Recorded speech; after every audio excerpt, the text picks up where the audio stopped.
मुच्यते। पूर्णस्य पूर्णमादाय पूर्णमेवावशिष्यते। ॐ शान्ति शान्ति शान्तिः।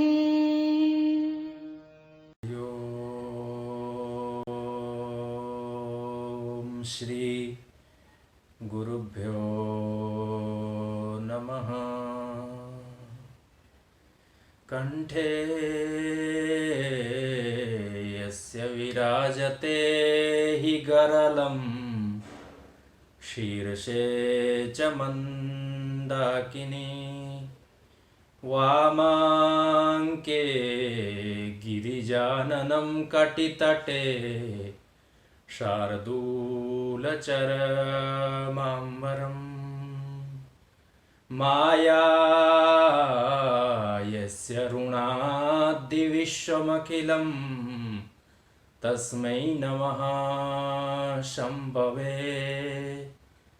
जम्बूवत् जलबिम्बवत् जलजवत् जम्बालवत् जालवत् यद्वक्त्रमानससरः प्रतिलब्धजन्म भाष्यारविन्दमकरन्दरसं पिबन्ति। प्रत्याशमुन्मुखविनीतविनेयभृङ्गा तान् भाष्यवित्तकगुरून् प्रणमामि मूर्ध्ना। तान् भाष्यवित्तकगुरून् प्रणमामि मूर्ध्ना। असंख्य कल्याण गुणगण निलय आनंद कंद चीन मूर्ति सच्चिदानंद परमात्मा की अहेतु की कृपा से पुनः इस पावन अवसर पर हम लोग उपस्थित हैं, जिसका नाम सत्संग है। और यह मनुष्य जीवन के श्रेष्ठतम लाभों में से एक लाभ कहा गया, जहाँ शास्त्रों के माध्यम से आत्मानात्मा का विवेचन किया जाता है और अंततोगत्वा अपने परम पुरुषार्थ की सिद्धि के प्रयास किए जाते हैं। यह सनातन है और पारंपरिक पद्धति है। आचार्य गुरुचरणों के द्वारा अनुष्ठित यह मार्ग है, अतः अत्यंत महनीय है। उसमें भी जिस पावन प्रसंग के लिए हम लोग उपस्थित हैं, जिसके आश्रय में, जिसकी छत्र छाया में, जिसके पथ प्रदर्शन में, जिसको आलंबन करके वो अत्यंत सुदृढ़ नौका के समान है, जो इस संसार सागर को पार कराने वाली, भव सागर से उत्तरण कराने वाली यह ज्ञान गंगा है, श्रीमद् भगवत गीता है। उसमें भी अध्याय संख्या 7, जिसका नाम ज्ञान विज्ञान योग है, उसके आधार पर विगत दिनों से चर्चाएं निरंतर प्रवाहित हैं। गीता सुगीता कर्तव्या किमन्यै शास्त्र विस्तरैः। श्रीमद् भगवत गीता के संबंध में प्रसिद्ध रूप से कहा ही गया है, प्रतिदिन महिमा का किंचित गान किया जाता है कि यह ऐसी पावन गंगा है जिसमें श्रद्धा भक्ति पूर्वक अवगाहन करने से साधक और मुमुक्षु अपने जन्म जन्मांतर के सकल कलुष और कलमस को प्रक्षालित कर मोक्ष का योग्य अधिकारी हो जाता है। ऐसी महिमा वाली श्रीमद् भगवद गीता अध्याय संख्या 7 आरंभ मध्य में चर्चाएं हैं। आइए आरंभ में कुछ श्लोकों का पाठ करें। श्लोक संख्या 12 से आगे श्री भगवानुवाच के साथ में। श्री भगवानुवाच ये चैव सात्विका भावा राजसास्तामसाश्च ये मत्त एवेति तान् विद्धि न तोऽहं तेषु ते मयि रेभिः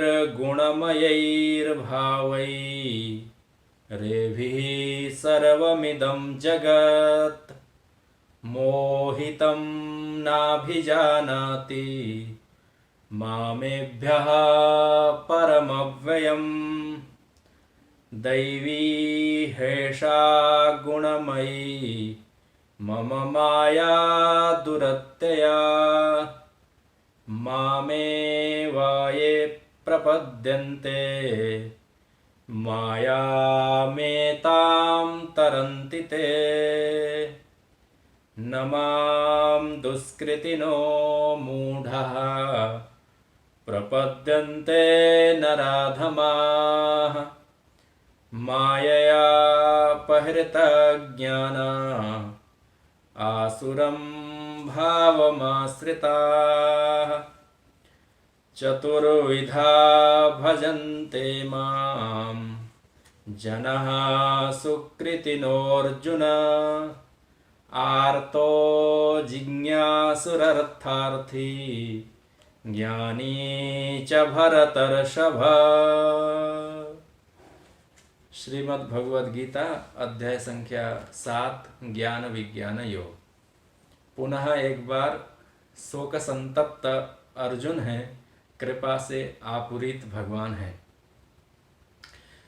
ज्ञान मुद्राय कृष्णाय गीतामृतदुहे नमः। ज्ञान मुद्रा धारण करके अर्जुन को इस अज्ञान और तज्जनित कलुषता से उबारना चाहते हैं, उत्तरण कराना चाहते हैं अर्जुन को शोक के सागर से। पूर्व में अर्जुन ने अनेक प्रकार के प्रश्न पूछे हैं भगवान को, जिज्ञासाओं को रखा है, शंकाएं की हैं अर्जुन ने, और उन सकल शंकाओं को भगवान ने यथा योग्य समाधान भी किया है। अभी इस प्रसंग में भगवान के सामने अर्जुन ने कोई प्रत्यक्ष प्रश्न नहीं रखे, परंतु पूर्व के ही संदेहों को पुनः पुनः उत्थापित करके उसी उपदेशित ज्ञान को दृढ़ करने के लिए भगवान फिर से यहाँ आत्मा अनात्मा के विवेक पूर्वक ज्ञान और विज्ञान के नाम से उपदेश देना चाहते हैं। प्रसिद्ध रूप से सत्यम ज्ञानम अनंतम ब्रह्म यो वेद निहितम गुहायाम परमे व्योमन इत्यादि कहकर के ज्ञान को प्रत्यक्ष ही ब्रह्म कहा है, जिसको सत्य कहा है, जिसको ज्ञान कहा है, जिसको आत्मा कहा है, जिसको ब्रह्म कहा है, वह ज्ञान है जो ज्ञेय पदार्थ है। परंतु यहाँ भगवान उस ज्ञेय तत्व के साथ साथ किस प्रकार से वह ज्ञेय ब्रह्म संभव है, इसलिए यहाँ किंचित ध्येय ब्रह्म, उपास्य ब्रह्म इत्याकारक रूप से सोपाधिक सगुण का कथन करना चाहते हैं। जिन उपाधियों को धारण करके, जिस आधार पर, जिस अधिष्ठान में, जिन यत्न उपायों से इस सकल कार्य जगत का परमात्मा कारण है ऐसा कहा जाता है, उस कारण ब्रह्म की, जगत के कारण ब्रह्म की चर्चा भगवान करते हैं, उसका उपदेश देना चाहते हैं और कार्य कारणता को अभिन्न सिद्ध करना चाहते हैं, और कार्य कारण की वास्तविक क्या सत्ता है यह भी आगे जाकर के कथन करेंगे। कार्य की क्या सत्ता है, वास्तविक है, प्रातिभासिक है, व्यावहारिक है, पारमार्थिक है, और कारण से भिन्न है, अभिन्न है, एक है अथवा अनेक है, उसके यथार्थ तथ्य के सत्य का उन्मोचन करना चाहते हैं भगवान। इसलिए जगत के साथ साथ स्वयं को जगत का कारण ऐसा भगवान यहाँ कहना चाहते हैं। भगवान ने अर्जुन को कहा कि हे अर्जुन, मैं ही अकेला कारण हूँ जगत का, मत्तः परतरम नास्ति किंचिदस्ति नान्यत किंचिदस्ति धनंजय। मुझसे अतिरिक्त इस संसार का हे अर्जुन कोई कारण ही नहीं हो सकता, इसलिए तुम इसके मूल का अनुसंधान करो। जगत का मूल, जगत का कारण, संसार का जो आधार है उसका अनुसंधान करो। ऐसा कह कर के अपने तरफ भगवान लक्षित कराना चाहते हैं अर्जुन को। परंतु वही आचार्यों ने फिर से कहा कि कथम यह संभव है, क्योंकि यह जो प्रकृति जिसको कहा गया अष्टधा जड़ है, यह भी शास्त्रों में और स्वयं के द्वारा कथन किया गया। और भगवान ने कहा कि मेरी चेतन प्रकृति है जीवात्मा, यह सजातीय में प्रवृत्त होने के कारण जड़ प्रकृति के तरफ ही इसकी प्रवृत्ति होती रहती है। क्यों? क्योंकि प्रकृतित्वात्, दोनों ही प्रकृति है ना। कामना होती है, इसको असन पिपासा इत्यादियों से पीड़ित रहता है, फिर उन पदार्थों से यह अर्थात जीवात्मा जो परमात्मा की प्रकृति है, अभिचा स्वादवत्ती अभिचाकशीति पिप्पलम स्वादवत्ती, वह जो जड़ पदार्थों में फल लगे हुए हैं संसार में 8 प्रकार की प्रकृति के संयोजन और संयोग से उसके फलों को आहरण करना चाहता है, उससे यह तृप्त होना चाहता है, उससे यह कृतकृत्य होना चाहता है, प्राप्त पदार्थों को अपने पास रखना चाहता है। भगवान ने कहा कि हे अर्जुन, यह जो तुम्हारी आसक्ति है, तुम्हारी इच्छा है, तुम्हारी जगत के प्रति कामना है, इसका कोई आर पार है? इसका कहाँ जा करके पूर्ण विराम है? इसकी क्या परिणति है? इसके कामनाओं को करने से क्या तुम शांत और थक गए? क्या करते करते कामनाएं, तुम्हारी इच्छाएं सारी पूरी हो गई? और यदि वो इच्छाएं न पूरी हुई हैं तो तुमको कष्ट हुआ, शोक हुआ, मोह हुआ, अथवा पूरी हो गई तो फिर से नई कोई कामना और इच्छा जागृत हुई अथवा नहीं? यह बात भगवान पूछना चाहते हैं अर्जुन से। वह इसलिए कि इससे पूर्व के प्रसंग में श्लोक संख्या 11 में यह बात आई। वहाँ भगवान ने कहा धर्मा विरुद्ध भूतेषु कामोस्मि भरतर्षभ। हे अर्जुन, इच्छा करना पाप नहीं है, परंतु धर्म के विरुद्ध इच्छा करना पाप है।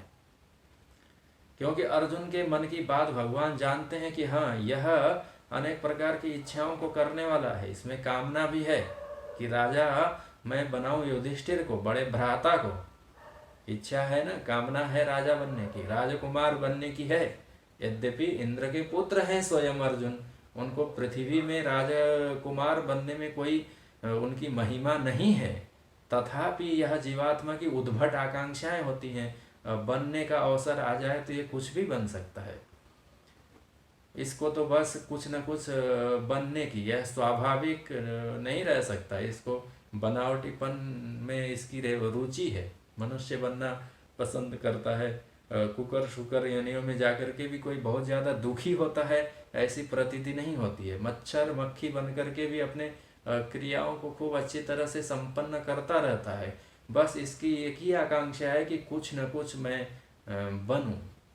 तो भगवान यहाँ कहना चाहते हैं कि हे अर्जुन, ये जो तुमने कहा कामोस, भगवान को कहना पड़ा इसलिए कि कामोस्मि भरतर्षभ, वो ये अर्जुन इच्छा भी मैं ही हूँ। वह इच्छा जो कामनावान पुरुषों में काम है, इच्छा है और राग है, वह भी मैं हूँ, परंतु वह कैसा होना चाहिए? धर्म के अनुकूल होना चाहिए। उसके आगे भगवान कहेंगे सात्विक, राजसिक और तामस का, पर उससे पहले भगवान अर्जुन को पूछना चाहते हैं। अर्जुन को भगवान ने कहा तुमने बहुत प्रश्न किए, तुमने बहुत सारी शंकाओं को उठाया मेरे सामने, तुमको अनेक प्रकार के संदेह हुए और तुम्हारे सारे संदेहों का मैंने निराकरण किया। अब बताओ तुम इतनी कामना करते क्यों हो? जिन कामनाओं की पूर्ति शक्य नहीं है, जिन जिन इच्छाओं की पूर्ति करना संभव नहीं है, ऐसी उद्भट और विचित्र प्रकार की इच्छाओं को करने में ही क्या तात्पर्य है? यद्यपि बात तो यहाँ शास्त्रार्थ यह आएगी कि इच्छा होती है कि नहीं जाती, इच्छा होती है कि नहीं जाती, परंतु इच्छा अर्थात जो असन्निकृष्ट विषय हैं, दूर के जो पदार्थ हैं, उनके प्रति कामना उत्पन्न होने पर उनके निरामय का भी तो कोई इतना उपाय होने चाहिए कि कामना होने मात्र से उसको मैं प्राप्त कर ही लूँ, ऐसा कह करके धर्माधर्म का विचार किए बिना, सत्य असत्य का विचार किए बिना, अथवा उसको मुझे अधिकारित तो उसमें उसकी प्राप्ति करने का है अथवा नहीं, यह बिना विचारे उसमें प्रवृत्त होने का हेतु क्या है, यह भगवान पूछना चाहते हैं। वह इस प्रसंग में कि अर्जुन ने कहा कि मैं भिक्षा याचना करूंगा, युद्ध न करूं। भगवान ने कहा यह विचित्र प्रकार की इच्छा तुम में जागृत कैसे हो गई? चलो जागृत हो गई, भय से, शोक से, पीड़ा से, अज्ञान से, मोह से, किसी कारण से इच्छा जागृत हो गई तो तुमने अपने धनुष बाण रख करके रथोपस्थ विसृज्य ससरम चापम शोक संविघ्न मानस, धनुष बाण रख करके दंड कमंडल उठाने का तुमने प्रयास कैसे किया।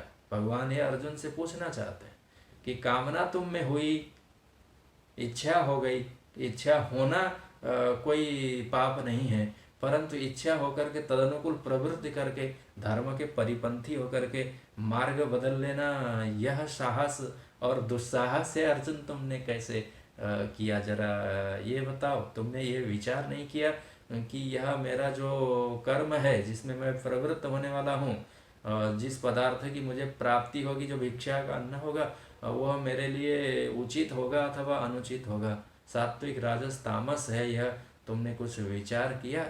यह बात भगवान अर्जुन को पूछना चाहते हैं। श्लोक संख्या 12 में कुछ बात कहते हैं भगवान, ये चैव सात्विका भावा राजसास्तामसाश्चये मत्त एवेति तान् विद्धि न तोहम तेषु ते मयि। भगवान अर्जुन को ये कहना चाहते हैं कि हे अर्जुन, विभूतियों का कथन हमने तुमको बहुत प्रकार से कहा। जल में रस रूप से हूँ, पृथ्वी में मैं गंध रूप से हूँ, और सकल विभूतियों में, पदार्थों में, मनुष्यों में जहाँ जहाँ भी वैभव, विशेषता, सार और ग्राह्यता है वह मेरी है। ऐसा कह कर के भगवान कहना चाहते हैं, कहा भगवान ने। और बलियों में जो मैं बल हूँ, और तो और छोड़ो अर्जुन, सकल कामनाओं का मूल भी मैं ही हूँ। कामोस्मि, अहम काम अस्मि, मैं काम अर्थात इच्छा भी मैं ही हूँ, ऐसा भगवान ने अर्जुन को कहा। तो इससे तो बहुत सारे वर्तमान में संसार के जो प्राणी हैं, मनुष्य हैं विशेष करके, उनको एक अवसर मिल गया। और तो ये कहेंगे कि देखो हमारी तो कोई इच्छा नहीं है, भगवान ने तो कहा है कि मैं तो काम हूँ। कामोस्मि भरतर्षभ, अर्थात इच्छा, काम का अर्थ है इच्छा, अंतःकरण में जगने वाली वृत्ति विशेष। तो इच्छा भी भगवान की ही है जब, तो फिर तो सभी सत असत अथवा किसी भी प्रकार के कर्म मनुष्य कर ले, और भगवान की इच्छा, भगवान की मर्जी से ये काम हो रहा है। कोई अपने कर्तव्यों से च्युत हो जाए और कहे कि चलो भगवान की ऐसी मर्जी थी, भगवान की ऐसी इच्छा थी, ऐसा कह कर के अपने आलस्य, प्रमाद इत्यादि को भी ढकने वाले बहुत सारे लोग समाज में देखे जाते हैं। समय पर आपको पहुंचना था और आप किसी कर्म व्यस्तता के कारण नहीं, शुद्ध रूप से आलस्य, प्रमाद के कारण, प्रातःकाल 5 बजे का कहीं कार्यक्रम हो और आप 5 बजे सर्दी के दिनों में जग न पाए, आपने प्रयास नहीं किया जगने का, तो फिर बाद में कहें कि चलो भगवान की यही मर्जी थी, तो उसको भगवान की मर्जी और उनकी इच्छा नहीं कह करके उसको स्वयं का आलस्य और प्रमाद कहा जाएगा। परंतु अज्ञानी मनुष्यों को ये एक अवसर मिल गया। भगवान ने कहा कामोस्मि, हे अर्जुन मैं काम हूँ। लोगों ने कहा ठीक, जब भगवान की ही इच्छा है तो फिर तो हम ऐसे ही पामर बने रहें, ऐसे धर्म के परिपंथी बने रहें, भक्षा भक्ष्य इत्यादि खाने वाले बने रहें, क्योंकि खाने की इच्छा हो गई, जो अखाद्य पदार्थ हैं उनको खाएं और चलो इस कामना हो गई, इच्छा हो गई खाने की, ऐसा कह करके। तो कहे कि भगवान ने कहा नहीं नहीं नहीं, ऐसा उसमें शास्त्रार्थ है ना अविरुद्ध, वो खाद्य पदार्थ ग्राह्य है नहीं है, यह भी तो विचार करना चाहिए। यह बात भगवान आगे कहेंगे। पूर्व में भगवान ने विभूतियों का वर्णन यद्यपि विस्तार पूर्वक ही किया, परंतु एक परमात्मा अपने वैभव विभूतियों का व्याख्या करना आरंभ कर दे तो फिर वो अनंतता को प्राप्त हो जाएंगे। अनंत विभूतियां हैं उनकी, इसलिए भगवान कहते हैं कि अर्जुन जरा विभाग पूर्वक समझ लो। विभाग क्या क्या है, तो भगवान कहते हैं कि ये चैव सात्विका भावा राजसास्तामसाश्चये, सात्विका भावा, राजसा भावा, तामसाश्च भावा। सात्विक भाव, राजस भाव और तामस भाव।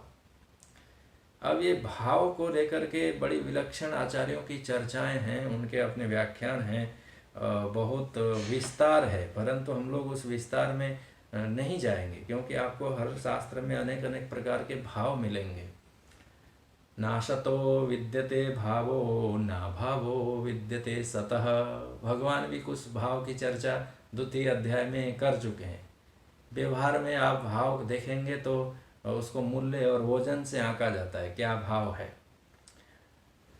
और आप साहित्य इत्यादि शास्त्रों में जाएं तो वहाँ आपको भाव अलग प्रकार के होंगे, वहाँ के भाव भिन्न प्रकार के होंगे, भाव भंगिमाओं के रूप में होंगे। नाट्य शास्त्र में अलग, साहित्य में अलग प्रकार के भाव होंगे, और भाव पुरुष के अलग प्रकार के होंगे, राजा के भाव अलग प्रकार के होंगे, राज पुरुष के भाव अलग प्रकार के होंगे, संत महंतों के भाव अलग प्रकार के होंगे।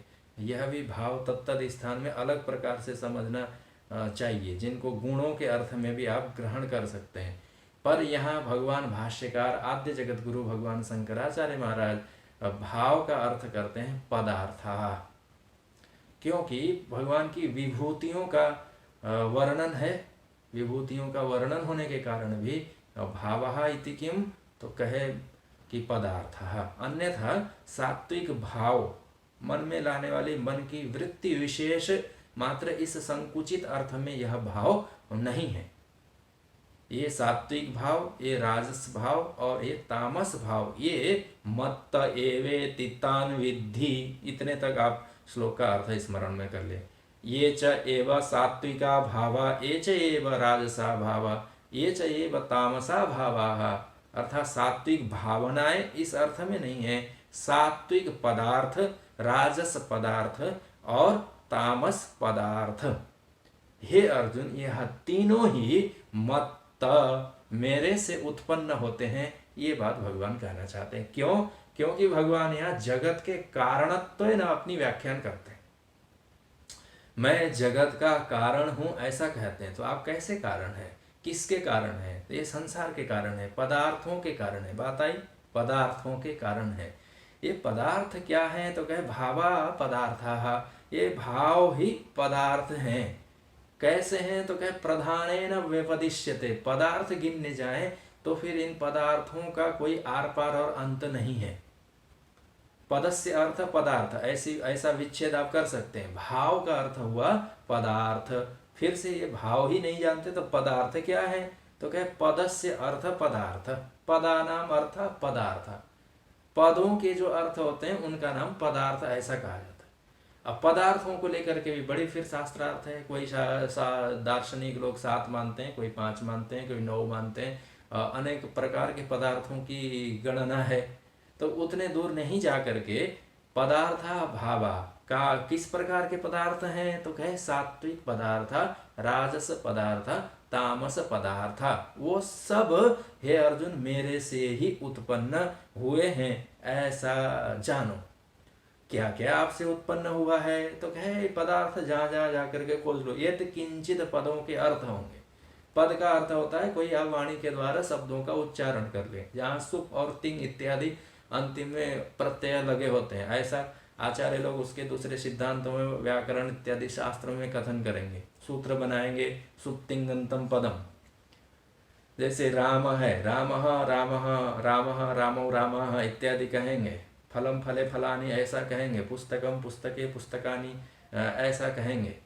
बहुत सारे पद आपको मिलेंगे। तो उन पद का जो अर्थ होगा, वह पद, उच्चारित पद से जिस वस्तु विशेष का निदर्शन किया जाएगा, वस्तु का ज्ञान होगा, उसका नाम होता है पदार्थ। अब फिर से पंक्ति में आए, भगवान कहते हैं कि हे अर्जुन, ये जो सात्विक पदार्थ हैं और जो राजस पदार्थ हैं और जो तामस पदार्थ हैं, तीनों ही प्रकार के, यह तीनों ही मुझसे उत्पन्न हुए हैं, यह भगवान कहना चाहते हैं। ये चैव सात्विका भावा राजसास्तामसाश्चये मत्त एवेति तान् विद्धि तान् पदार्थान। वो सभी सकल प्रकार के भावों को मत्त मेरे से ही उत्पन्न हुए हैं, ऐसा जानो। तो अब फिर से यह आएगा कि सात्विक इति किम। पदार्थ तो समझ में आया कि हाँ, भाव का अर्थ पदार्थ, पदार्थ से कोई नाम रूप वाला व्यक्ति, वस्तु इत्यादि। यद किंचित जिसका भी आप नाम कहें, कुछ नाम नहीं मिलेगा तो आप सर्वनाम से उपयोग कर लें। जैसे कोई यह बालक है, कौन है, तो राम कृष्ण इत्यादि नाम वाला है, राम है, कृष्ण है, परंतु आपको नाम नहीं पता तो कहेंगे बालक है, यह है, वह है। और जिसका नहीं भी है नाम, नहीं भी आप जानते हैं, तो भी नाम के बदले में उपयोग होने वाले शब्द विशेष, जिसका नाम है पद, वह पद से आप उस पदार्थ को अभिहित करते ही हैं, करना चाहते हैं। आपको बिल्कुल उस पदार्थ का नाम नहीं स्मरण में आएगा तो आप कहेंगे अमुक पदार्थ, अरे वह जो था। ऐसा कुछ न कुछ पदावलियों को उपयोग करके आप उस पदार्थ को समझाने का प्रयास करेंगे, तो इसका नाम है पदार्थ। परंतु ये सकल पदार्थ कितने हैं, तो कहते हैं 3 हैं। एक सात्विक पदार्थ है, एक राजस पदार्थ है और एक तामस पदार्थ है। यह समस्त पदार्थ क्या है, समस्तान सर्वान एव मत्त एव जायमानान, मुझसे ही उत्पन्न होते हैं, हे अर्जुन ऐसा समझ लो। क्या इससे आप सिद्ध करना चाहते हैं, तो आचार्यों ने कहा कि प्रधानेन व्यपदिश्यते। भगवान ने देखा कि ओह कितने का मैं रस रूप गंध इत्यादियों का ही व्याख्यान करता रहूं, इनको विभाग कर दूं कि सात्विक गुण वाले, राजस गुण वाले और तामस गुण वाले पदार्थ को मुझसे उत्पन्न हुए हैं, ऐसा जान लो। तो सकल यह जो संपूर्ण चराचर सृष्टि है वह इन्हीं गुणों से निर्मित है, इन्हीं गुणों से वह जगत निर्मित है। तीनों गुणों से कार्यानुमेय, कार्य के द्वारा, कार्य क्या है तो कहे एक गुण है, क्या क्या है, सत्व है, रजस है और तमस है, यह 3 गुण हैं। इन्हीं तीनों गुणों के समष्टि रूप को प्रकृति कहा जाता है। और भगवान ने कहा अष्टधा प्रकृति है, तो अष्टधा में क्या है, पृथ्वी है, जल है, तेज है, वायु है और आकाश है। पृथ्वी कैसी है, सात्विक पृथ्वी है, राजस पृथ्वी है, तामस पृथ्वी है। अब सृष्टि का विस्तार गणना कर ले। ये चैव सात्विका भावा राजसास्तामसाश्चये, इसी पृथ्वी में पार्थिव पदार्थों में सात्विकता भी है, रजस भी है और इसमें तामस के भी अंश हैं। इसी पृथ्वी में आपको घास फूस में आप चले जाएं तो घास फूस भी पार्थिव पदार्थ हैं, सात्विक हैं, राजस हैं, तामस हैं। सात्विक तुलसी मैया है, दुर्वांकुर है, कुशा है। राजस हैं तो अनेक प्रकार के पेड़ पौधे हैं, फल मूल वाले हैं। तामस हैं तो विष है, भांग है, धतूर है और कंटीले पदार्थ हैं। भगवान कहते हैं ये चैव सात्विका भावा राजसास्तामसाश्चये। उसी प्रकार जल में चले जाएं, जल में जाते ही वहाँ आपको सात्विका जल, सात्विक जल आपको प्राप्ति होगी। गंगा का जल है, यमुना जी का जल है, कावेरी सिंधु नर्मदा का पवित्र जल है, मानसरोवर का जल है, मंदाकिनी का है। तो ये सकल जल क्या है तो कहे वह तो पवित्र है, सात्विका जल पदार्थ। और कहीं कहीं राजस जल भी हैं और कहीं कहीं तामस जल भी हैं जो आपको बेहोश कर दें, आपको लिए मोहकारी हों, आपको प्रमाद में ले जाएं, ऐसे भी इस संसार में जल हैं। तो जलीय पदार्थ क्या है, ये चैव सात्विका राजसा भावा तामसाश्च भावा। तो जल में भी सात्विकता, रजस और तमस है और पार्थिव पदार्थों में भी सात्विक, रजस और तमस है। इसी प्रकार वायवीय पदार्थों में जाए आपको गुलाब जल मिलेगा, आपको इत्र मिलेगा, आपको अगरबत्ती की गंध सुगंध से आपका मंदिर परिसर सुगंधित होगा, वो भी आपको एक प्रकार का गंध प्राप्त होगा। नदी नाले इत्यादियों के दुर्गंध हैं वो भी आपको इसी गंध से, यद्यपि गंध पृथ्वी का गुण है तथापि वायु के द्वारा प्रवाहित होकर के जाने और आने वाला होने के कारण हम लोग सभी लोग गंध को वायु का शायद गुण है ऐसा करके भी उपयोग करते हैं। अन्यथा तो वायु तो स्वच्छ ही है ही, परंतु वायु भी सात्विक, राजस और तमस है। तो ये जो 5 प्रकार के पंचभूत हैं, क्योंकि यह इन्हीं 3 गुणों से, गुणों के तारतम्यता से बने हुए हैं। और यह जो सकल प्राणी है इसका देह है, देह स्थूल देह तामस है, सूक्ष्म देह राजस है, उसमें इंद्रियां लगी हुई हैं, और कारण देह सात्विक है। तत्र न कंचन कामम कामयते इत्यादि कह करके कथन किया गया है। तो यहाँ भगवान कहते हैं कि यत्किंचित पदार्था, जो जो भी पदार्थ इत्यादि उत्पन्न हुए हैं, सब के सब हे अर्जुन, यह तो सात्विक, राजस और तामसी है। कहाँ से उत्पन्न हुए? तो कहे मत एव विजा विद्धि, मुझ परमात्मा से ही यह सब उत्पन्न हुए हैं, ऐसा है अर्जुन जानो। जैसे अलग अलग का कारण भी मैं परमात्मा हूँ, तद्वत सफेद घट, काला घट, पीला घट, लाल घट, सभी घट मृत्तिका से ही जिस प्रकार से उत्पन्न हुए रहते हैं, तद्वत यह सकल प्रकार के पदार्थ मुझसे ही उत्पन्न हुए हैं। इसी प्रकार से पदार्थों में सात्विकता, राजस और तामस है, तद्वत गुणों में भी, धर्मों में भी, इच्छाओं में भी, कामनाओं में भी सात्विक कामनाएं हैं, राजस कामनाएं हैं और तामस कामनाएं हैं। वृत्तियां हैं तो वह वृत्ति भी सात्विक वृत्ति हैं, राजस वृत्ति हैं, तामस वृत्ति हैं। कहाँ से आती हैं? मत्त एव तान विद्धि, हे अर्जुन, वह मुझसे ही आती हैं। जैसे एक मनुष्य है, उसमें धर्म अनुष्ठान करने की इच्छा जागृत होती है कि मैं धर्म का अनुष्ठान करूं, सात्विक है। वह विचार करता है, शास्त्र अध्ययन करूं, ज्ञान वैराग्य इत्यादि धारण करूं, तो वह सात्विक है। परंतु वह सोचता है कि अरे धर्म करने से मुझे किस वस्तु की प्राप्ति होगी, चलो मैं भंडारा लगाता हूँ, चलो मैं सर्दी के दिन में कंबल वितरण करता हूँ, अथवा ऐसा करता हूँ, परंतु उससे मेरा नाम क्या अखबार में छपेगा, उससे हमारी कीर्ति होगी, उसमें लोभ की उत्पत्ति हो जाएगी, तो वह लोभ इत्यादि राजस गुण है। वही मनुष्य था, शुद्ध रूप से धर्म का अनुष्ठान करेगा तो वह सात्विक भावा, सात्विक चीज कहलाएगी।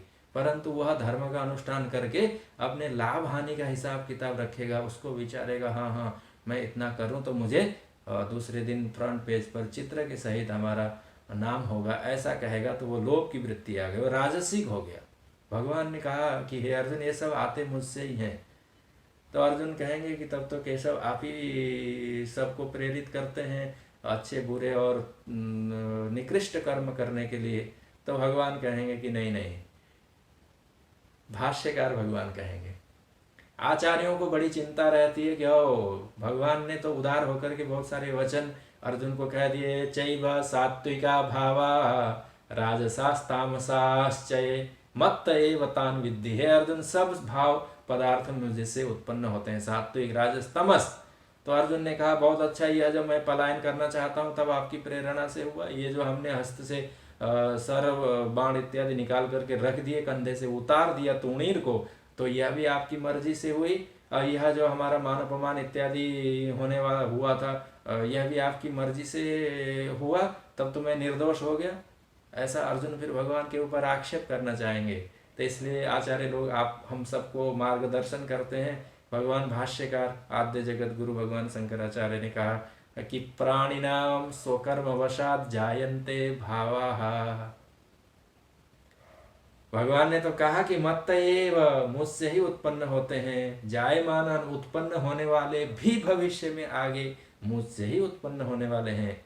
भाष्यकार कहते हैं उत्पन्न तो भगवान से ही होते हैं, परंतु स्वकर्म वशात जायन्ते। किसी के अंतस में सात्विक भाव की जागृति अपने पूर्व जन्म कृत कर्मों के संस्कार और वासना के अनुसार जागृत और तिरोहित होती है। अन्यथा भगवान ही सब जगह पर हाथ पैर और दंड लेकर के आपको इच्छित करने लग जाएं किसी वस्तु में, तो वह संभव और शक्य नहीं है, तर्क संगत भी नहीं है। और अपने आप जागृत हो जाएं ऐसा भी संभव नहीं है। वो तो व्यवहार में भी देखा जाता है कि किसी की वस्तु पड़ी है और बहुत सारे लोग उसको उठा करके लेके चल देते हैं, और किन्हीं किन्हीं को वह लोष्ठा मृत्तिका के समान समझता है। लोष्टवत परद्रव्येषु, दूसरे के द्रव्य धन इत्यादि में उसकी दृष्टि नहीं रहती है। पर किसी किसी की इच्छा होती है कि दूसरे की वस्तु है तो चलो ले करके उसका उपयोग कर लें, ऐसी इच्छा होती है। तो क्या भगवान को दोष दिया जाएगा कि आप ही तो प्रेरित करके इस प्रकार सात्विक, राजस और तामस भाव की उत्पत्ति कराते हैं अंतःकरण में? तो भगवान भाष्यकार कहते हैं नहीं नहीं नहीं नहीं, कर्म स्वकर्म वशाद जायन्ते प्राणिना। ये प्राणियों में इस प्रकार की विचित्र और वैचित्र्यमय इच्छाएं तो उसके अपने अपने अपने जन्म और जन्मांतर में संरक्षित और अर्जित की गए संस्कार इत्यादियों के कारण ही वह अलग अलग प्रकार के भाव उसके चित्त में प्रकट होते ही हैं। सात्विक, राजस और तामस पदार्थ भी हैं। सात्विक, राजस, तामस देश काल वस्तु भी हैं। सात्विक, राजस, तामस मनुष्य हैं। सात्विक मनुष्य हैं, राजस मनुष्य हैं, तामस मनुष्य हैं। सात्विक देवता हैं, राजस देवता हैं और उनकी विभूति वैभव के रूप में तामस भी देवता हैं। इसकी चर्चा भगवान आगे के अध्यायों में करेंगे विस्तार पूर्वक, आसुरी और दैवी संपत्ति के संबंध में और उससे पूर्व में भी। तो देवता भी सात्विक, राजस और तामस हैं, पर मुख्य रूप से प्राधान्येन व्यवदिश्यते। आचार्य पाद स्वामी शंकरानंद स्वामी कहते हैं कि यह जो मुख्य को लेकर के ही उपदेश दिया जाता है, इसलिए सात्विकता ज्यादा है, जिसमें सात्विकता की अधिकता है। स्वर्ग में किसी को उत्पन्न होना है तो वहां सात्विकता चाहिए। देवता आपको बनना है तो सात्विकता की अधिकांशता होगा। जैसे पंचभूत से, मिट्टी से और बालुका से बना हुआ एक दर्पण है, जिसमें अपना मुखमंडल लोग देखते हैं दर्पण में, वो भी तो भौतिक पदार्थ है, पार्थिव पदार्थों से ही तो बना है। पृथ्वी के ही तो उसमें सामग्री और कण जुड़े हुए हैं। वह चमकीला हो गया और काष्ठलोष्ट इत्यादि मृत्तिका उतनी चमकीली नहीं हुई। क्यों? क्योंकि उसमें तत्त कोई ना कोई एक गुण विशेषता के साथ है, अधिकता से है, तो उसको तद्वद व्यपदिश्यते व्यवहार किया जाता है। उसमें ज्यादा स्वच्छता है। तद्वद देवताओं में भी स्वच्छता है तो वह सात्विक देवता है। तद्वद मनुष्यों में भी 3 प्रकार की सृष्टि हो गई। सात्विकता के ज्यादा अंश से देवता हो गए, रजस के अंश से मनुष्य हो गए, तामस का ज्यादा अत्यधिक अंश होने के कारण राक्षस हो गए। तद्वद उनमें गुण भी उसी प्रकार के प्रकट हो गए। शमदम इत्यादि, उपरति, तितिक्षा, वैराग्य इत्यादि हैं तो सात्विक हो गए। हर्ष, दर्प इत्यादि क्रोध हैं तो राजस हो गए। निद्रा, आलस्य इत्यादियों से नित्य निरंतर घिरे रहते हैं तो वह तामस हो गए। तो सकल प्रकार के व्यक्ति, वस्तु, पदार्थ, देश काल इत्यादियों में जहां भी आप देखेंगे यह तीनों प्रकार के गुणों की ही सारी व्यवस्था और श्रृंखला है। ये गुणमय ही दैवी हेसा गुणमयी मम माया दुरत्यया। भगवान अगले श्लोक में ये बोलने वाले हैं। भगवान अगले श्लोक में कहेंगे ये, परंतु यहाँ भगवान कहते हैं कि हे अर्जुन, जरा तुम विभाग इसको समझ लो। क्या क्या विभाग हैं? तो सात्विक, राजस और तमस हैं। कहाँ कहाँ हैं? तो सकल पदार्थों में सात्विक, राजस और तमसता से भरी हुई है। वही प्रकृति है। तीनों गुणों की जो साम्यावस्था है उसी को सिद्धांतों में प्रकृति कहते हैं। और वही वैभव और तारतम्यता में ऊपर नीचे होने पर, घट बढ़ जाने पर, किसी एक गुण का आविर्भाव और दूसरे का पराभाव होने पर, एक जग जाने पर और दूसरा सुप्त होने पर, उसकी अधिकता के कारण इनको इस प्रकार से कहा जाता है। यद्यपि ते मत्तो जायन्ते तथापि, अब भगवान आगे कहेंगे कि यह सब तो मुझसे ही उत्पन्न होते हैं। ऐसी गुणों की यहाँ पर चर्चा है। यही 3 गुण से ही सकल सात्विक और राजस और तमस से देवता, मनुष्य, सब पदार्थ, व्यक्ति, यह सब उत्पन्न हुए हैं और इन्हीं में विचरण करते रहते हैं। सत्वम रजस तमैति गुणा बुद्धेर्न चात्मनः। तो अब यहाँ बात आएगी फिर से कि अच्छा, ये गुणों से उत्पन्न जगत होता है।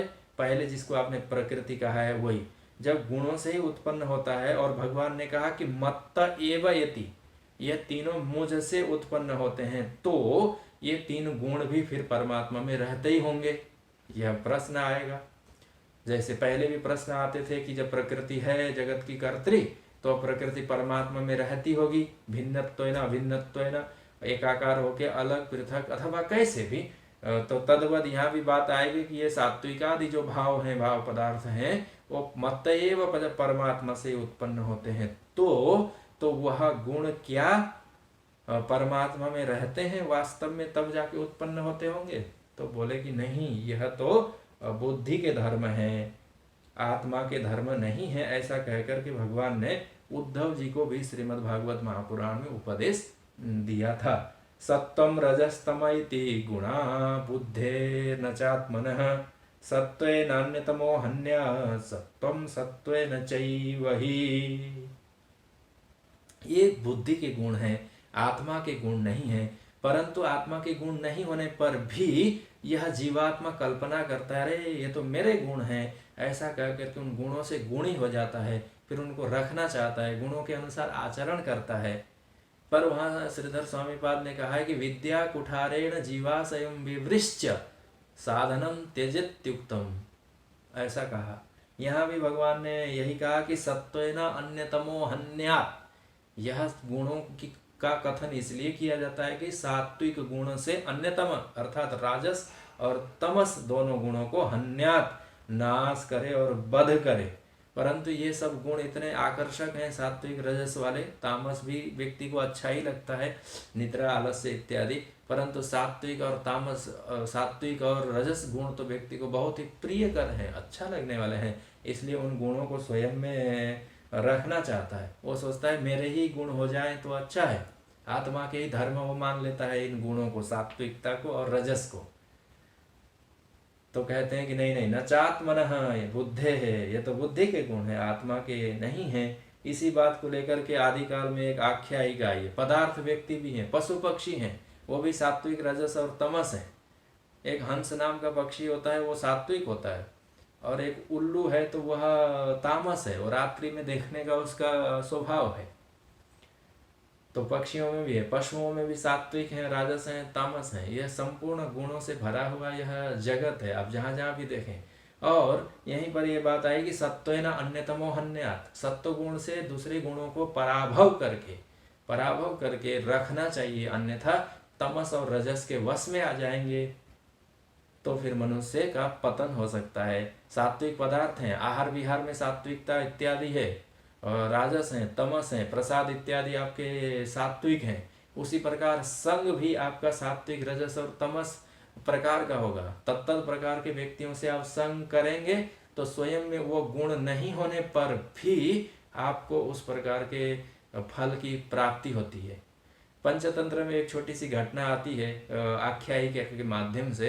कहते हैं एक सुंदर सरोवर था और उसमें एक हंस रहता था। हंस बहुत दिन से रहता था, तो कहते हैं एक बार उल्लू आया कहीं से घूमते हुए। यद्यपि उल्लू को दिन में दिखाई नहीं देता है, और रात्रि के अंधेरे में उसके नेत्र ठीक से देख पाते हैं। सूर्य के प्रकाश की तेजी से उसके नेत्र बंद हो जाते हैं, दिन में देख नहीं पाता। फिर भी जैसे तैसे उस सरोवर के पास आया और उसने पूछताछ की कि अरे कौन है इस सरोवर में क्रीड़ा करने वाला, क्योंकि उसने आवाज़ सुनी थी हंस के द्वारा, तैरते हुए हंस को आपकी आवाज़ को सुन करके, ऐसे उसके जल की आवाज़, ध्वनि। तो उल्लू ने पूछा कि कौन है, तो हंस ने उत्तर दिया कि मैं राजहंस हूँ, इस सरोवर में रहता हूँ। तब उल्लू ने कहा अच्छा, बहुत दिन से हमने तुम्हारे बारे में सुन रखा था कि राजहंस है, सरोवर में रहता है और मोती चूगता है। हंस है तो मोती ही चुगेगा, अच्छा श्रेष्ठ पदार्थ खाएगा, कोई जल और पानी मिला करके उसको देगा तो जल को त्याग करके वो दूध ग्रहण करेगा, ऐसा स्वभाव वाला वह हंस है। उल्लू ने कि हमने सुना है कि तुम्हारा रंग रूप भी बहुत आकर्षक और सुंदर है, स्वच्छ हो तुम, और खाने पीने की वस्तु भी तुम्हारी बहुत ही मिष्ठान्न वाली हैं और सात्विक हैं। क्या तुम मुझसे मित्रता करोगे, ऐसा पूछा उल्लू ने। अब ये बड़ी कठिनाई है सात्विक पुरुषों की। कोई दुर्जन भी आकर के आपसे मित्रता करना चाहे, बात करना चाहे, थोड़ी देर बैठना चाहे, तो आप उसको थोड़ी देर के लिए स्वीकार कर लेते हैं, भले उसके लिए आपको पीड़ा हो, क्योंकि आप में सात्विकता है, आप में सहनशीलता है, आप में उदारता है, आप दूसरे को स्वीकार कर पाते हैं, दूसरों के लिए आप जगह और स्थान बना पाते हैं, दूसरों के लिए आप स्थान छोड़ देते हैं, क्योंकि वो सात्विक व्यक्ति के गुण हैं। तो हंस ने विचार किया कि चलो है तो तामस जाति का उल्लू, दिखाई भी नहीं देता, नेत्र भी नहीं है, इसको ज्ञान भी नहीं है, परंतु चलो इसने मित्रता करना चाहा तो थोड़ी देर में इससे मित्रता कर लूं। तो उस उल्लू ने के प्रस्ताव को स्वीकार करके हंस ने मित्रता की। तो भोजन आयोजन का जब समय हुआ, आश्रम की भाषा में कहें तो घंटी बज गई जब पंगत की, तो हंस का आहार उलूक को मिल गया। हंस जिस प्रकार के श्रेष्ठ पदार्थों को खाता था, शुद्ध दूध, वह पानी निकाल के फेंक करके उलूक को खिलाया। अनेक प्रकार के रत्न मोती इत्यादि उसने निकाल करके सुंदर बर्तन में परोस करके उलूक को खाओ कि भाई उलूक खाओ, इसको तुम्हारे लिए आहार है। उलूक ने विचार किया कि ऐसे सफ़ेद और सात्विक पदार्थ तो हमने कभी खाए नहीं। वह आश्चर्य में पड़ गया, परंतु अंततोगत्वा उसने स्वीकार किया राजहंस के आतिथ्य को। बहुत दिन साथ में रहे तो मित्रता हो गई, परंतु कितनी भी अच्छी मित्रता तो तो एक दिन छोड़ करके जाना पड़ता है। बड़े दुखी मन से कहते हैं कि कई महीने के बाद वो उलूक राजहंस को छोड़ करके अपने गांव लौट करके चला गया।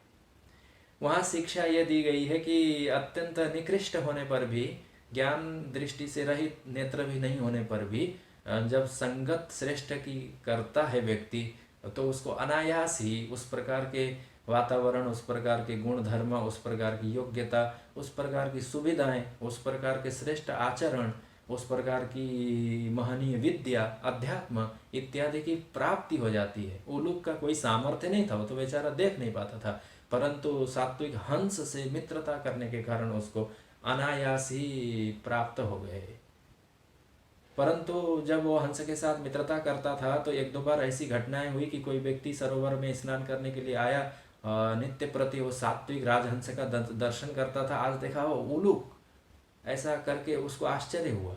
और उलूक डर के मारे किसी के पदचाप सुन करके बोलने का स्वभाव होता है उल्लू का, किसी के, क्योंकि देख तो पाता नहीं, तो कोई आया ऐसा जान करके वो डर से, भय से, अथवा जिस किसी भी कारण से उल्लू ध्वनि करता है, आवाज़ करता है, ओ। तो देखा मनुष्यों ने, अरे उल्लू कहाँ से आ गया यह सरोवर में अपवित्र करने, ऐसा कह करके उसको भगाना ही चाहते थे। कि हंस ने कहा, अरे नहीं नहीं, रहने दो, ये मेरा मित्र है, ऐसा कह करके उसने बचाया बहुत बार उल्लूक को।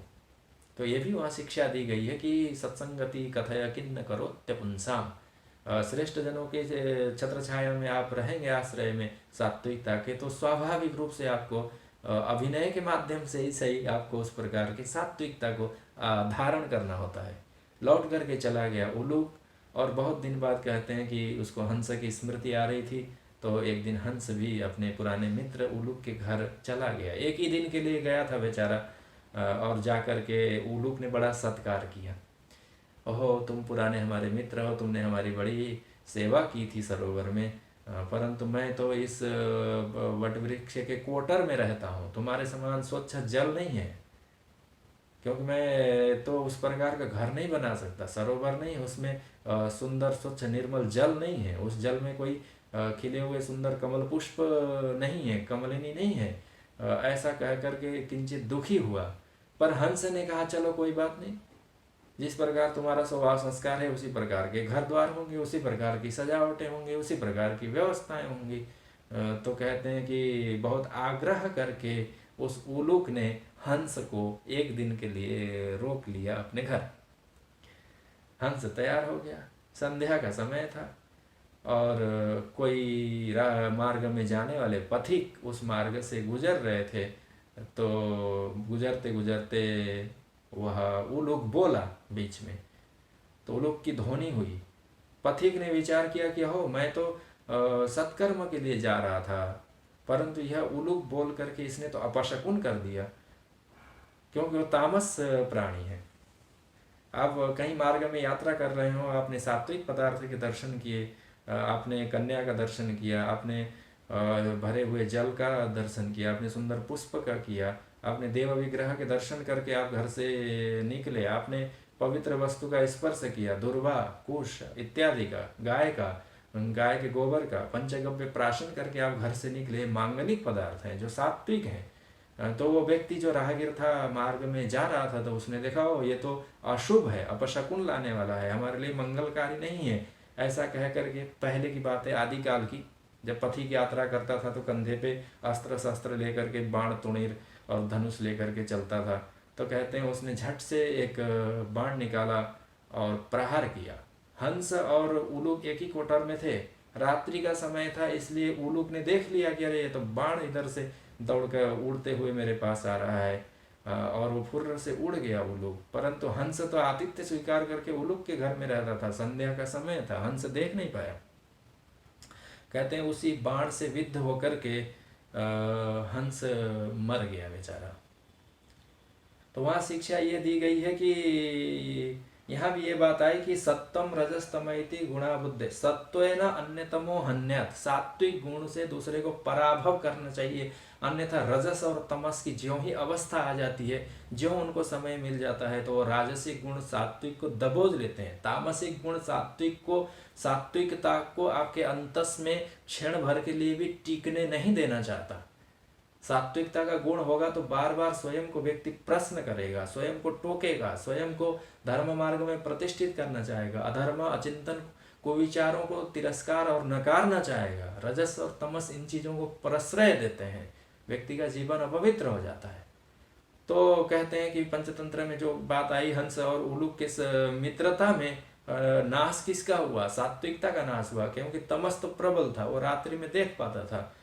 मित्रता उसने की थी, दोनों साथ में रहने का एक दिन के लिए आतिथ्य स्वीकार किया था, अल्पक्षण के लिए था, इसलिए अल्पक्षण में राजस और तमस जो त्याज्य गुण हैं उनका संग करने से कभी न कभी यह सात्विक गुण जो अपने अंतस में जागृत हुआ है या नाश को प्राप्त हो जाता है, यह भी बात है। अतः सत्वेन अन्यतमो हन्यात्, रजस और तमस के भाव जागृत होते ही सात्विकता से इनको पराभव करना चाहिए। यद्यपि ये तीनों ही गुण भगवान कहते हैं मत्त एवेति तान विद्धि, मुझ परमात्मा से ही उत्पन्न हुए हैं। परंतु यह परमात्मा से उत्पन्न हुए हैं तो यह परमात्मा में सदा रहने वाले हैं, तभी उससे उत्पन्न हुए होंगे। जैसे भूमि में बीज रहते हैं, अथवा अध्यारोपित हैं, आए हुए हैं, आगंतुक हैं या स्वाभाविक हैं, यह भी संदेह होता है। तो आदि काल में फिर से एक हंस की आख्यायिका ही है छोटी सी, जहां पर ये श्लोक उठाया गया, सत्तम रजस्तमैति गुणा बुद्धिर्न चात्मना सत्वेन अन्यतमो हन्या सत्तम सत्वेन चैवहि। इसी को आचार्यों ने कहा विद्या कुठारेण जीवाशयम विवृश्च, विद्या रूपी कुठार से यह जीव और उसके राजस तामस इत्यादि गुण को, उनकी आशाओं को, उनकी आकांक्षाओं को, उनकी श्रृंखलाओं को विवृश्च काट देना चाहिए, ऐसा भी यहाँ कथन किया है आचार्यों ने। तो इन गुणों को लेकर के जब आदि पुरुष, आदि यति लोग, सन्यासी, सनत सनंदन सनत कुमार इत्यादि ब्रह्मा जी के 4 मानस पुत्र जब यह विचार कर रहे थे कि ये गुण गुण गुण, प्रकृति प्रकृति प्रकृति, जिसने सबको वश में करके रखा हुआ है, आखिर इसमें इतना सामर्थ्य कहाँ से है?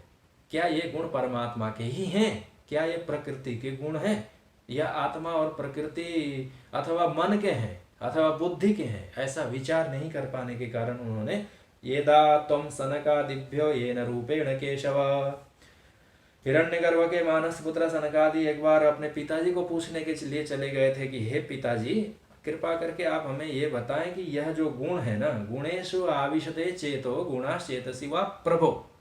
हे पिताश्री, चारों भाई जाकर के बालक हैं, आदि यति हैं, परंतु आयु उनकी बालकों के, आयु तो बहुत है परंतु अवस्था दिखती बालकों के समान है।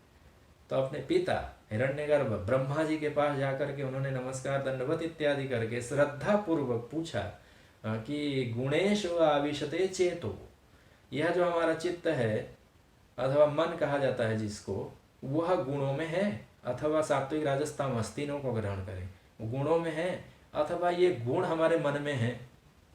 उसको यहाँ पर प्रसंग में कह सकते हैं कि यह गुण परमात्मा में है या परमात्मा गुणों में है, क्योंकि गुणों के माध्यम से परमात्मा जगत के रूप में दिखाई दे रहा है, ये कथन हुआ है। भगवान उसको यहाँ सुंदर खंडन करेंगे, तद्विद्धि परंतु न तो हम तेसु ते मयि। भगवान कहेंगे कि न तो अहम तेषु, मैं इन गुणों में नहीं हूं, बल्कि ते मयि, मुझ परमात्मा में वो आश्रित हैं, ये समाधान देंगे। समाधान पहले आप लोगों को श्रवण कराया गया। श्लोक संख्या 12 की दूसरी पंक्ति में मत्त एवेति तान विद्धि, परमात्मा से ही उत्पन्न होते हैं सकल प्रकार के गुण और भाव पदार्थ, परंतु न तु अहम तेसु, हे अर्जुन मैं उस गुण में नहीं रहता हूं। अर्जुन यहाँ आगामी सत्रों के लिए आप लोगों को एक संदेह दे देते हैं। भगवान को अर्जुन यहाँ प्रश्न पूछेंगे बीच में कि अभी तो आपने कहा था न तो हम तेषु, मैं उनमें नहीं हूँ, परंतु आपने कहा था कि आप जगत के कारण हैं और कारण कार्य में रहता ही रहता है, क्योंकि घट के प्रति मृत्तिका कारण है तो मृत्तिका तो घट में है ना। परंतु इसमें बहुत ही विस्तार पूर्वक शास्त्रार्थ है। यहाँ मात्र इतना समझ लें कि भगवान ने कहा न तो हम तेषु, उन भाव पदार्थ गुणों में मैं उस प्रकार से नहीं हूं, ते मई, भले ही वो मुझ में है। रस्सी सर्प में नहीं है, सर्प भले ही रस्सी में दिखाई दे रहा है, सर्प प्रतीत है, ऐसा सामान्य रूप से समझ लें। पर यहाँ अभी दूसरी चर्चा उसी से संबंधित ये चल रही है कि सनक सनंदन इत्यादि चारों भ्राता अपने पिताजी के पास जाकर के ये पूछते हैं कि अच्छा पिताजी आप बताइए गुण हैं कहाँ, सात्विक राजस तामस ये जो गुण कहे जाते हैं ये कहाँ है, चित्त में है अथवा चित्त ही गुणों में है, उनको पकड़ा हुआ है, उनके आश्रय में रहता है। कथयन्योन्य संत्यागो मुमुक्षो रतितीर्तिशो, हम लोग मुक्त होना चाहते हैं, गुणों के कारण बंधे हुए से हम लोग प्रतीत होते हैं, देह की ममता हम तो इत्यादि हम लोग त्याग नहीं पा रहे हैं, भले ही बालक के समान है, तपस्या करते हैं, परंतु ये गुण और उसके धर्म हमें छोड़ते नहीं है। हम लोग तितिरषु हैं, उद्धरण होना चाहते हैं, मुमुक्षु हैं। कथम अन्य संयोग त्याग, किस प्रकार से हम अपने चित्त को गुण से अलग करें, किस प्रकार इन गुणों को हम चित्त से अलग करें। अलग तो हम तब करें जब हमको पता चले कि हमारे चित्त में गुण है तो गुण को अलग करें, और हमारा चित्त गुण में है तो चित्त को हटा करके गुणों से अलग करें। यह बात यहाँ ऋषियों ने पूछा। भगवान ने कहा ये चैव सात्विका भाव राजसास्तामसाश्चये मत्त एवेति तान्, परमात्मा से उत्पन्न होते हैं। न तो हम तेषु, ऋषियों ने पूछा कथम अन्योन्य संत्यागो, कैसे मैं इनको अलग करूं। सुंदर बात वहां पर भगवान ने कहा कि उस समय ब्रह्मा जी प्रश्न बीजम नाभ्यपद्यत, ध्यायमान प्रश्न बीजम नाभ्यपद्यत कर्मधि। उस समय ब्रह्मा जी ब्रह्मांड की और सृष्टि करने में लगे हुए थे, वो विस्तार कराना चाहते थे, प्रपंच का प्रसार वो चाहते थे, कर्मधि थे, उनकी बुद्धि रजस रूपी कार्य प्रपंच में लगा हुआ था, इसलिए उनको रजस और तमस की तो किंचित बात समझ में आई। कर्मधि, कर्म में बुद्धि लगी हुई होने के कारण सात्विक बात उनको समझ में नहीं आई कि यह है कहाँ।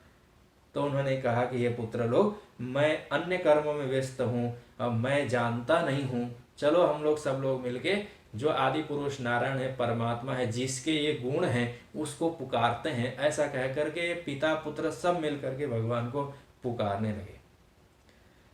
जब उन्होंने पुकारा तो भगवान ने इधर विचार किया कि वो ब्रह्मा जी अपना कर्म छोड़ करके तपस्या में लगे हुए हैं पुत्र संतुष्टि के लिए, तो इनका उद्धार और कल्याण करना चाहिए। ऐसा सोच करके भगवान ने सात्विक प्राणी हंस का रूप धारण करके वहाँ आए थे। ये बात भगवान श्री कृष्ण ने स्वयं उद्धव जी को श्रीमद् भागवत महापुराण के अंतिम प्राय में मुक्ति स्कंद में इस आख्यायिका का कथन किया है। तस्याहम हंस रूपेण सकाशमगमं तदा।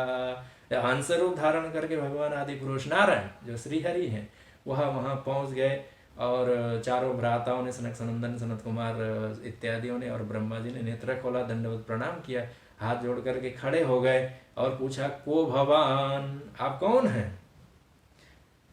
ब्राह्मणम अग्रतः कृत्वा पप्रच्छु को भवान इति, कौन है आप।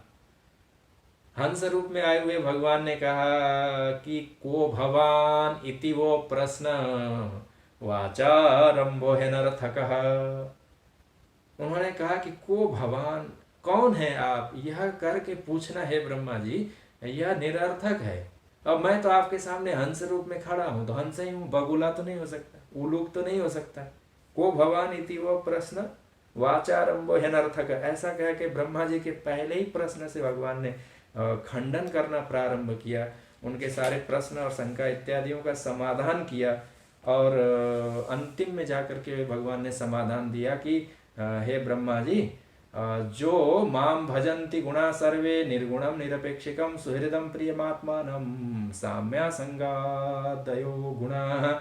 जो मुझ परमात्मा को, जो निर्गुण है, निरपेक्ष है, निर्विशेष है, उनको इन्हीं गुणों के माध्यम से प्रकृति में रह करके प्राकृत देह के द्वारा सगुण सशरीर रहते हुए वह निर्विशेष ब्रह्म तत्व का चिंतन करते हैं। उनके सकल प्रकार के संदेह छिन्न हो जाते हैं। छिन्न संदेह मुनया सनकादय, ऐसा कहकर के वहां विस्तार से उपदेश दिया। तात्पर्य कहा था कि यह जो भगवान ने कहा ये चैव हंसोपाख्यान बहुत विस्तार है, परंतु वहां हंस की बात स्मरण के रूप में भी थी और गुणों की बात थी कि ये गुण कहाँ है। तो प्रश्न क्या था कि गुण चित्त में है अथवा गुण गुणों में चित्त है। यहाँ भी प्रश्न यही आया कि यह जगत जब परमात्मा से बना तो यह परमात्मा जगत में है अथवा जगत परमात्मा में है। भगवान यहाँ कहेंगे कि न तू अहम तेसु, उन पदार्थों में उस प्रकार से है अर्जुन मैं नहीं हूं, परमात्मा नहीं हूं। ये एक बहुत बड़ी प्रतिज्ञा है। परमात्मा तो सदरूप में तो सभी जगह पर है, पर जिस प्रकार से हम समझते हैं उस प्रकार से नहीं है, ऐसा भगवान यहाँ कहना चाहते हैं। न तू अहम तेसु ते मई, परंतु मैं आधार अधिष्ठान होने के कारण, सकल जगत का आश्रय होने के कारण वह सकल प्रपंच तो मुझ परमात्मा में ही है। यहीं पर वेदांत के बड़े बड़े दो चार सिद्धांत आते हैं। बिंब प्रतिबिंबवाद की बात आती है, विवर्तवाद की बात आती है, परिणाम विवर्तवाद की भी बात आती है। यह जो कार्य कारण का सिद्धांत समझाया जाता है, माया के माध्यम से जो जगत बना है ऐसा कहा जाता है, तो वह परिणाम विवर्तवाद है। माया परिणमित होती है, परमात्मा उस प्रकार से विवर्तित होकर के दिखाई देता है। तो इनकी भी कुछ विशेष प्रकार की चर्चाएं इस श्लोक के अंतिम में, जिसको आगे के श्लोक के साथ हम लोग संयोजित करके फिर से आगे के सत्रों में यथायोग्य तरीके से विचार और श्रीमद् भगवद गीता चिंतन माला को यथायोग्य समय के अनुसार प्रवाहित करने का प्रयास करेंगे भगवद अनुग्रह से।